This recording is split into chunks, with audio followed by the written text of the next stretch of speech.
Stop what you're doing. This story snaps into focus in a second. A little girl, a strange ransom note, and a house that would never look the same. If you want ongoing, careful updates on this case and others, hit subscribe and ring the bell now. This report examines the most discussed and disputed elements that keep Burke Ramsey at the center of public attention more than 2 decades after his sister JonBenét was killed. Wherever claims are contested, I'll make clear their allegations or disputed findings. Where official statements exist, I'll note them. This is long-form reporting aimed at clarity and balance. On December 26, 1996, 6-year-old JonBenét Ramsey was found dead in the basement of her family's Boulder, Colorado home. The discovery turned a domestic holiday scene into a national obsession and the foundation for years of competing narratives about what happened that night. Official records and mainstream reporting established the basic, tragic facts. JonBenét was reported missing the morning after Christmas. A 2.5-page ransom note was found on the stairs, and later that day her body was located in the family basement, showing signs of blunt force trauma and strangulation. The location of the body inside the family home made this case profoundly intimate and complicated the question of who could have done it. Because the death occurred in a private residence, investigators were forced to consider everything from ordinary family routines to the possibility of an outside intruder. Ordinary household traces, fingerprints, dishes, a bowl of pineapple, a paintbrush handle, took on extraordinary importance.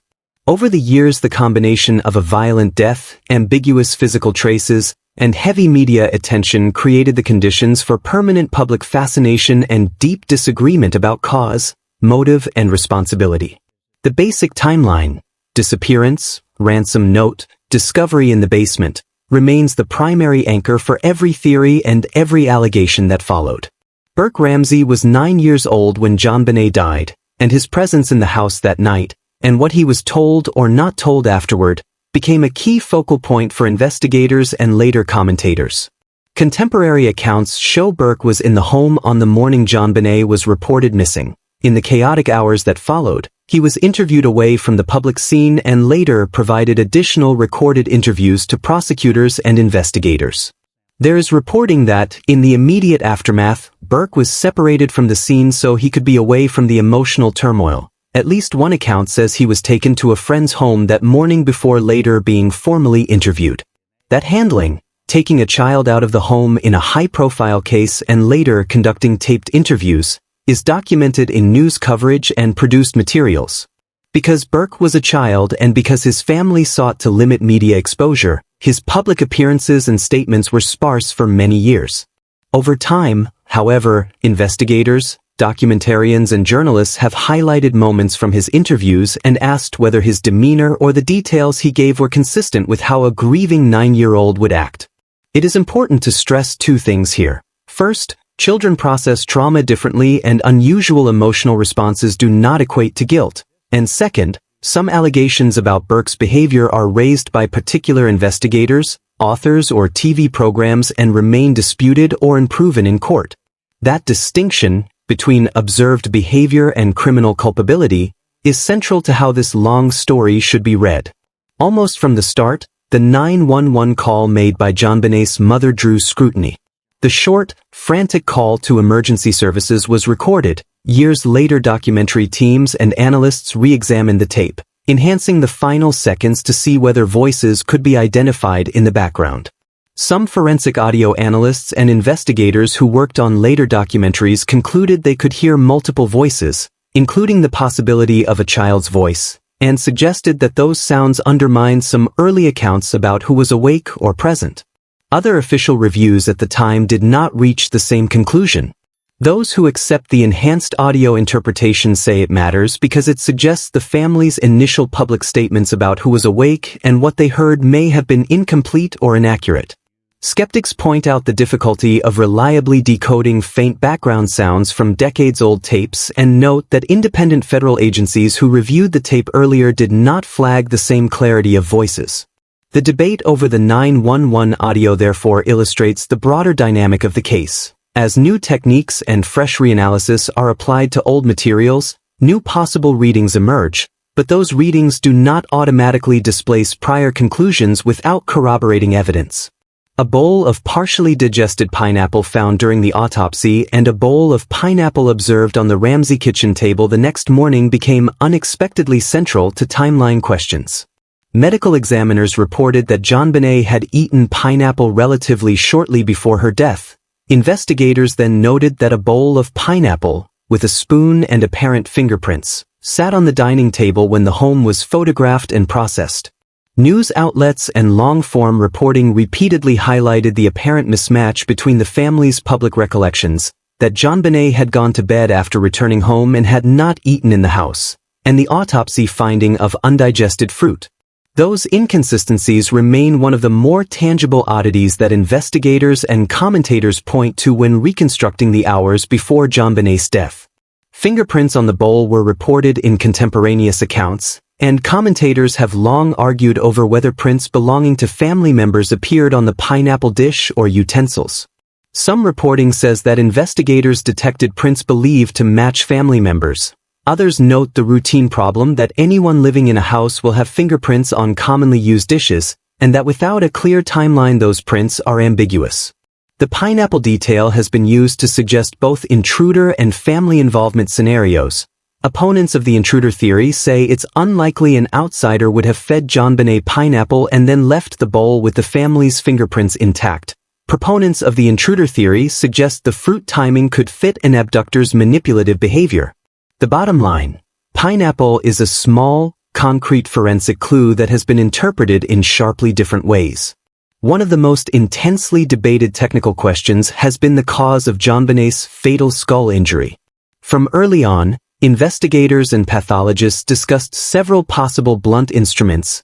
Media accounts and later television programs considered heavy objects found or noted in the house, including a large Maglite-style flashlight, as mechanically plausible causes of the blunt trauma. Some experts who appeared in subsequent documentaries argued a heavy flashlight could produce the shape of the fracture seen in the autopsy. Others cautioned that without a preserved, clearly linked implement the hypothesis remains speculative. The flashlight's apparent wiping, which some described as deliberate cleaning, further fueled suspicion in various public narratives, though definitive proof tying a particular flashlight to the injury was not produced in court. The debate about potential weapons highlights a recurring problem in this case. Household objects can plausibly do the damage seen in the autopsy, and many such objects are present in any home. That reality opens room for multiple, internally consistent theories, an unfortunate situation in a case where the early forensic context was compromised and physical evidence could not always be preserved in an uncontaminated state. Over the years, several reports and investigator interviews have described troubling childhood incidents attributed to Burke Ramsey, most prominently an account that he once struck his sister with a golf club and various statements from housekeepers or acquaintances about scatological misbehavior. These accounts come primarily from secondary sources: investigators' notes, later books, and interviews with former staff or acquaintances. Some documentary teams and authors point to these incidents to argue that Burke had a documented history of aggressive or problematic behavior toward JonBenét. Other journalists and investigators caution that anecdotal accounts are not the same as demonstrable proof of criminal intent or action in 1996. In short, such accounts are widely reported in long-form examinations of the case but are not court-established facts of guilt. They are contested, and the family has consistently disputed interpretations that treat these behaviors as evidence of culpability. When treating such material, good reporting requires separating verifiable facts from interpretation. The presence of prior misbehavior does not, in itself, prove involvement in a separate, lethal event. Nevertheless, these reports have been used by some investigators and TV teams to build a behavioral context they argue makes an accident turning fatality plausible. Other experts respond that a 9-year-old's temper or mischief, however troubling, is not the same as murderous intent. The dispute is emblematic of the case's emotional charge. Small, private incidents are repeatedly invoked as decisive proof by some and dismissed as irrelevant by others. The garrote used to strangle JonBenét, reported to be a length of cord tied to a small broken wooden implement, has itself been a marker of how domestic materials factored into the crime scene. Autopsy and coroner reports referenced a ligature fashioned with a cord and a small piece of broken wood that investigators linked to a paintbrush handle from the family's art supplies. That observation has been reported in major newspapers and in coroner documentation. The garrote's composition raised early questions about whether household items were used deliberately to stage or conceal aspects of the crime, and whether the presence of an improvised ligature argued for an intruder prepared with tools or for someone who improvised on the spot. The item's origin in the house, the broken handle of a paintbrush, has led some to argue the scene shows internal staging. Others argue an intruder could have used what he found in the house. The interpretation again depends on contextual details that are contested. The ransom note, long and oddly formal, has been one of the single most scrutinized physical items in the case. It demanded $118,000, an amount nearly identical to a bonus John Ramsey had received around that time, a coincidence that immediately drew suspicion and speculation about insider knowledge. Handwriting analysts, linguistic experts and investigators have debated whether the note was the product of an intruder's extortion attempt or a staged document intended to mislead investigators. Some later investigators and retired prosecutors explicitly called the note bogus as a kidnapping demand, while other commentators insist an intruder could have had specific knowledge or motives that made the note authentic. Again, reporting over decades shows both readings exist. The ransom note's ambiguity has been used by both sides of the family versus intruder debate as evidence in support of very different theories. In 2016, a high-profile documentary and other programs reignited controversy by assembling a panel of experts that argued a scenario in which Burke, then a 9-year-old, accidentally struck JonBenét during an altercation and the family later covered for him. That documentary's hypothesis was emphatic and drew sharp public reaction. Burke's legal team responded with defamation litigation, filing a suit against the producers and related parties in 2016. The suit proceeded for more than 2 years and was settled in early 2019 for an undisclosed sum. The settlement and lawsuit itself are significant because they show both the intensity of the public reaction to the hypothesis and the legal consequences of airing such an accusation in mass media. The existence of the lawsuit and its settlement do not prove innocence or guilt. They do show how media narratives can translate into legal action when a private individual is publicly implicated. The documentary's hypothesis and the subsequent litigation also highlight a modern tension in long-running cold cases. Documentary teams can assemble persuasive narratives from selective interviews and reconstructions, and those narratives can become widely accepted in the public imagination even when prosecutors and investigating agencies maintain official caution. Burke's legal action and the producer's settlement underscore that point. Public accusation carried real reputational risk and prompted a formal remedy outside the criminal process. Burke's 2016 interview on daytime television, most notably his appearance on a nationally syndicated show, drew an enormous public reaction, in part because viewers parsed his demeanor and expressions frame by frame. Clips of the interview circulated widely and became a catalyst for online commentary about his effect, smiling and apparent detachment.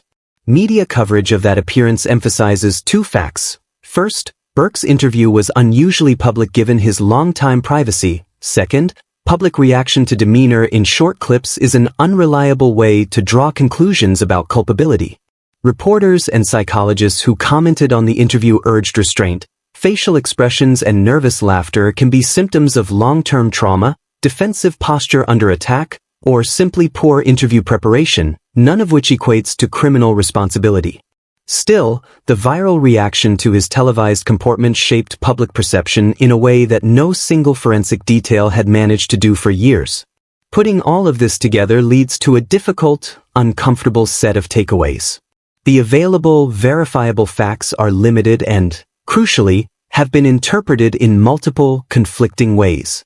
There is medical and coroner evidence pointing to lethal blunt trauma and strangulation. There is physical evidence, pineapple in the stomach, a garrote built from a paintbrush handle, traces of foreign male DNA cited by prosecutors in later years, that invites multiple narratives, and there are contested human behavioral signals, from the 9/11 audio to Burke's later interviews, that some read as suspicious and others read as ambiguous or misread. Officially, the Boulder area authorities have at times shifted their posture.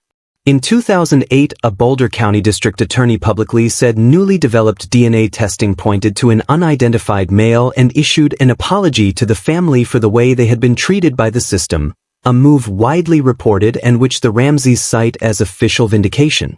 At the same time, grand jury work and the decades of public speculation mean many remain unconvinced any institutional pivot is conclusive. What should a listener take from this? First, treat allegations about individuals, especially those that could damage reputation, with care.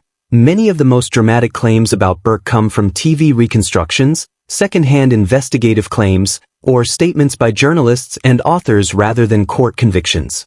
Second, understand that modern reanalysis, improved DNA methods, deeper audio forensics, and genealogical approaches can change how old traces are read, but they do not retroactively restore a pristine crime scene.